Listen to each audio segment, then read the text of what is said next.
Joining us now. Look who's here. Senator Marsha Blackburn from Senate Judiciary. It's great to see you, Senator. Good to see you. Thanks for joining us. Yes. What was your reaction when you heard the verdict? You know, I think from this we have learned that there are indeed two tiers of justice. We know that D.C. is a swamp. It's full of people that are going to try to protect the FBI and the institutions. We do know that Hillary Clinton was involved in this Russia hoax. All this came from her campaign. The FBI knew that this was false. They wanted to take down Donald Trump so badly that they were willing to pay Christopher Steele $1 million if he could verify what he was getting, and they put Danchenko on the payroll and kept him there for a few years. And I think it is going to be interesting to see what Durham's next steps are. But what the American people are gaining from this is insight into exactly how corrupted you're hearing this from your voters in your district. Oh, yes. Yeah. And I'm talking to Tennesseans every single day.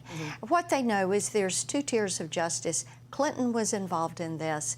They paid for it. They tried to push it over.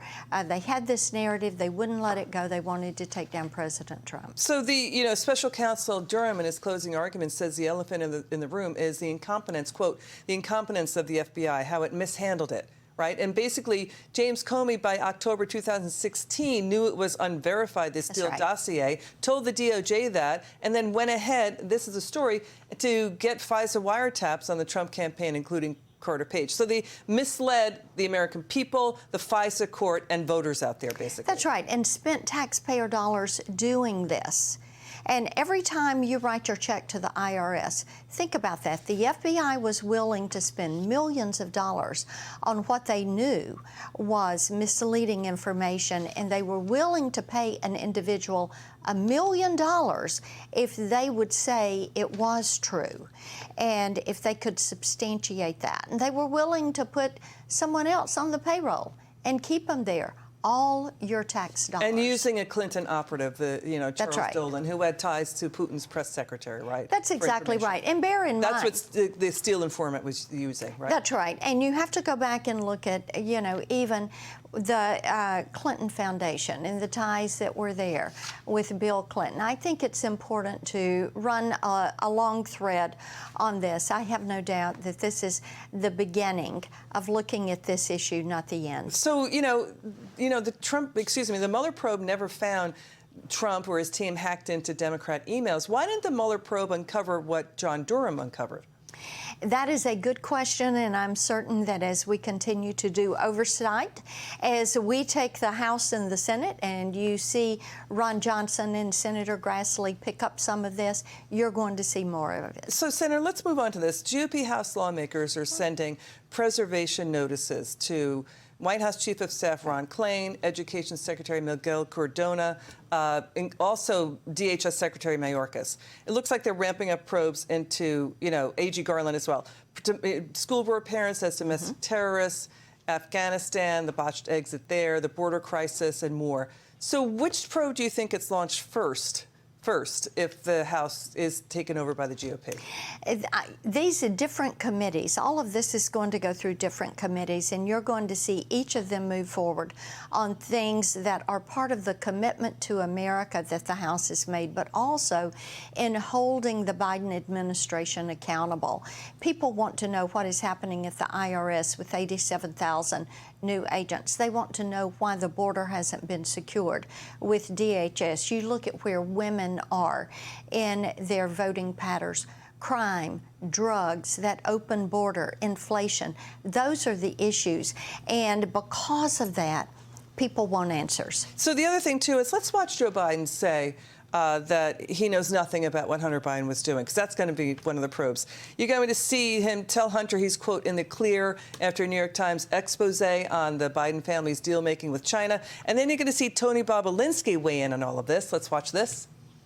I've never spoken to my son about his overseas business dealings. If you get a chance, give me a call. Nothing urgent.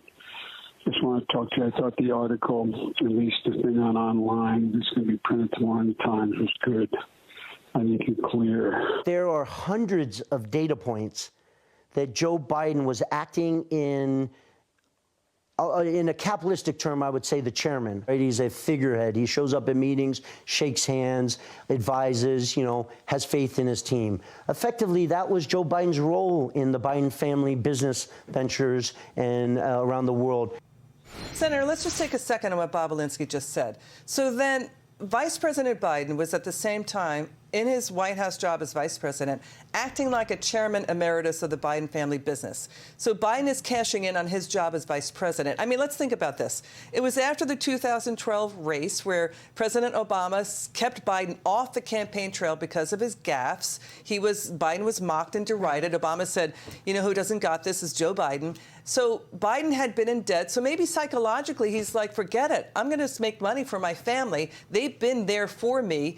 But he's still in his job as vice president, according to the Hunter Biden laptop emails and texts, which CNN, New York Times have verified, doing this at the same time.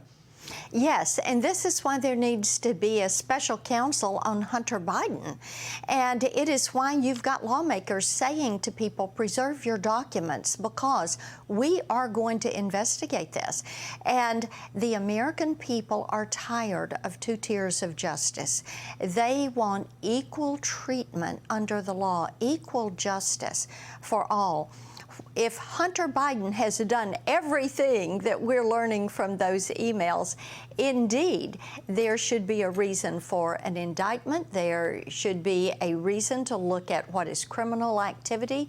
There should be a review of what Biden Incorporated has done. And at its basic elements, I mean, if it was okay, why doesn't President Biden say, yeah, he was doing those deals? I mean, the evidence is out there.